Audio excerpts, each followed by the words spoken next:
Hello, I'm John Garvin, the writer and director, and I'm here with... Sam Witwer. I play Deacon St. John in Days Gone.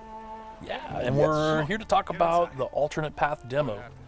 So we did 2 demos for E3 this year. One you guys saw at the media showcase, and this one we showed behind closed doors on the floor at E3. And so for the first time, we're releasing it online so that everybody can kind of take a look at it. And I thought I'd just talk a little bit about, what the differences are, and just kind of just show you what we were trying to accomplish this year.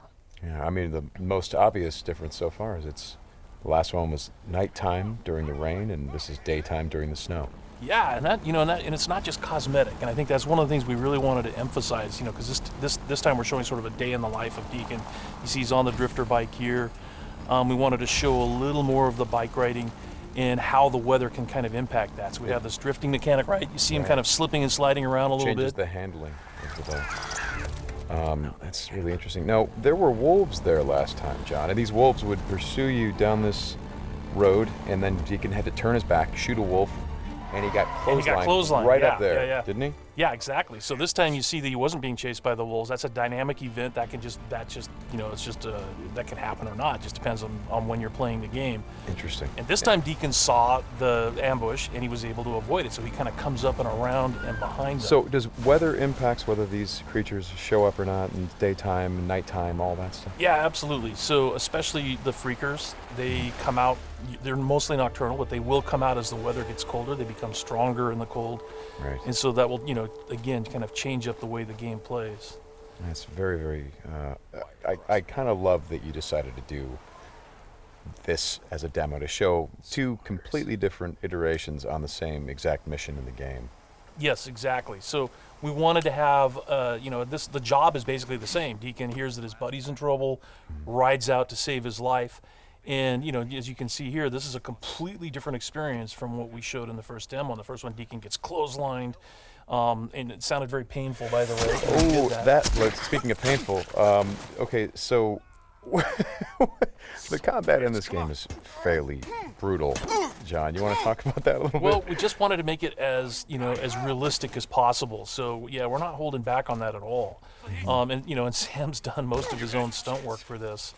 And I can tell you that when we're on the performance stage and we're capturing that stuff, we just try to keep it real, right? Right. Well, right. There was sort of a decision made at some point. I've been on the project for 2 or 3 years now. Yeah, I think 3 years. And so early on, I think there was a more, what were we? It was more Kurt Russell and sort of a two-fisted thing, and then it turned into, hey, let's take this quite seriously. And what that required is a lot more. Taking this combat stuff and showing the horror of the violence that happens and it were this type of circumstance to take place. I mean, realism, weirdly enough, is the thing we keep going back to when it comes to not just the stunts, but also the performance style. I think, it was very important that it doesn't seem like a bunch of actors, saying lines. It was all very incidental. And we wanted the world to sort of reflect that as well. So you saw there that, Deacon broke into that emergency vehicle and found some supplies. So this is what we're calling our survival vision. So you saw that earlier when he was looking at Manny's bike on the ground. Mm-hmm. And it's just kind of a way of seeing tracks in the world and sort of imagining what might have happened. Mm-hmm. And here I just wanted to point out that you're seeing in this part of the demo that there are freakers there. There weren't there before because it wasn't snowing. It was, and it was getting lighter out. It wasn't getting darker like it is. And so, it changes up the way you can play through the level. And what is this? So we call this the meat wall. The meat wall. Yeah, and it's not just there, to make the guys who put them up to seem evil. They're there for a purpose because, again, freakers are living creatures. They eat. That's their primary thing. They want to eat.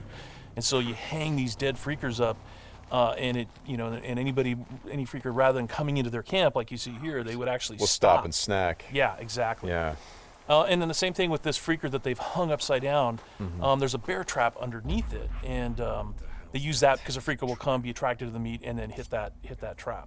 Interesting. Another thing you just saw, by the way, is that tin can. The tin can trap that you that's an alarm that the marauders will put up. And this is, again, some of the things that marauder camps just do. And you find these marauder camps throughout the world. You'll find traps like that, and then if you're careful and you're paying attention, you can avoid them. Because in the first demo, Deacon didn't avoid it, and he set off that alarm. Right. Now this is the same tactic that he used last time. Throws the rock to get someone to lure him over and have him step in the bear trap. But this one plays out a little bit differently than last time. One of the things that struck me, and we've talked about this obviously as we've shot, but there's an effort of the other marauders to get this guy to shut up, and he won't. Yeah, and so in the first demo, Deacon's heading on down the trail, and you can hear that happening behind him. Right. And this time we're showing what happened. So, he's watching everybody react to this poor guy trapped in the in that bear trap, and she just is like, shut up, shut up, shut up, and then just loses it and shoots the guy. Right. And of course, in the meantime, Deacon is crafting a Molotov and just takes them all out. Right. Oh boy, that's good. Ow. So again, it's like in the previous demo, Deacon would have gone off to the trail down to the right. This time he's going to head this way. He follows the tracks, and comes under a sniper attack. Now let me ask you something about the survival. Okay, there's a sniper attack coming, but the survival vision is, if you don't say upgrade your survival vision, can you miss clues? I mean, are there things that you would get if you upgraded your survival vision that would help you complete the mission better? Exactly, and you have to, we have a whole skill tree, and it's all tied to the experience that you can earn as you're just playing through the game, and then you can upgrade those things. What's happening here? We got a freaker tied to a tree. Yeah, so this is another type of trap that marauders will set. They will basically chain freakers to the perimeter of their camps, and they use them as kind of an alarm system. And then that, you saw that marauder there. He was just tormenting the poor freaker, and then so Deacon kind of takes advantage of that.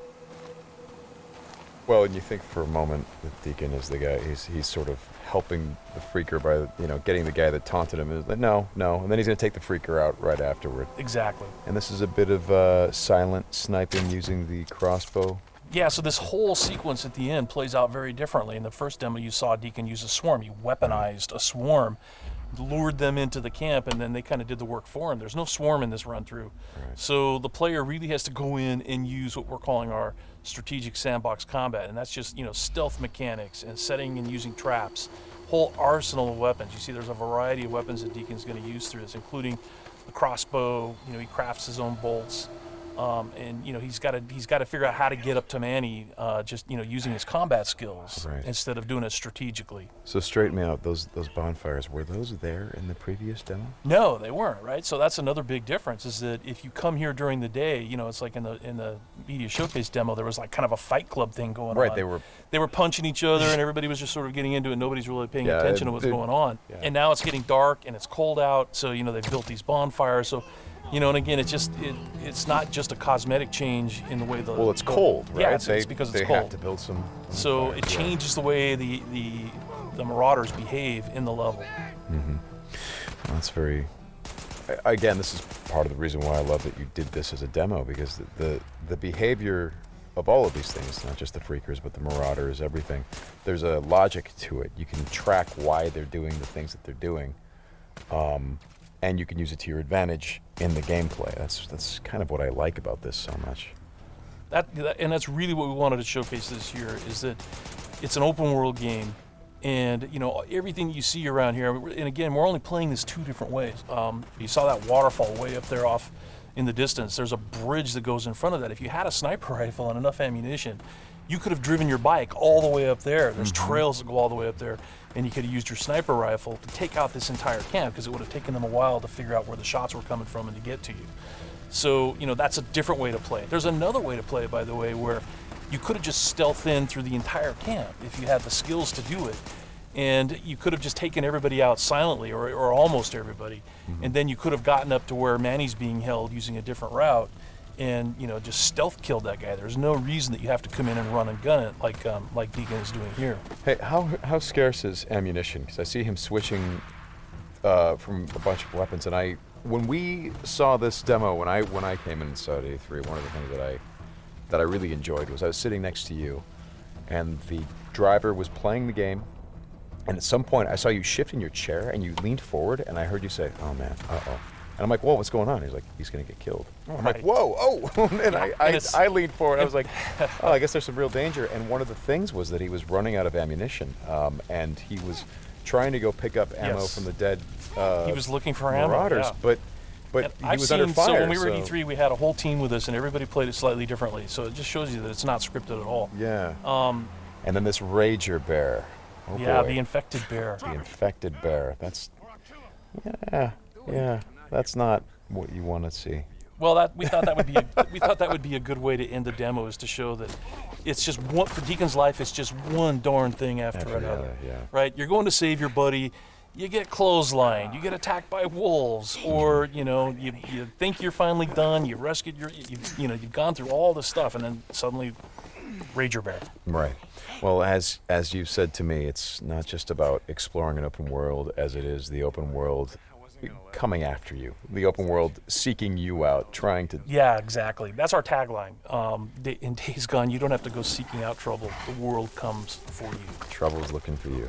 All right, Sam, thanks a lot. Thanks, John. It's been fun. And I hope you guys enjoy the demo, and we'll talk more about it soon.